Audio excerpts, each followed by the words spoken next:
క్రైస్తను June 7వ తేదీ 2025. ఈరోజు దేవుని వాక్యం.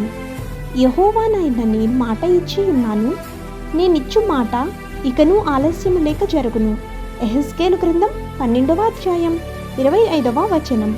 ప్రియమైన సహోదరి సహోదరులారా, ప్రభువు ఇలా అంటున్నారు, నేను మాట్లాడుతాను, నేను చెప్పే మాట నెరవేరుతుంది.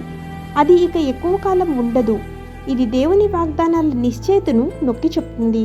ఆయన మాట్లాడేటప్పుడు దాని నెరవేర్పులో ఎటువంటి ఆలస్యం లేదా జాప్యం ఉండదు. దేవుని వాగ్దానాలు మరియు ప్రవచనాలు మానవ సమయం లేదా పరిస్థితులపై ఆధారపడి ఉండవు అనే ఆలోచనను ఇది తెలియచేస్తుంది. ఆయన మాట ఆయన పరిపూర్ణ సమయంలో మరియు ఆయన దైవిక ప్రణాళిక ప్రకారం నెరవేరుతుంది. ఈ వచనం దేవుని వాక్కును లక్ష్యపెట్టి ఆయన చిత్తానికి విధేయతతో జీవించమని మనల్ని సవాలు చేస్తుంది. ఆమేన్. God bless you.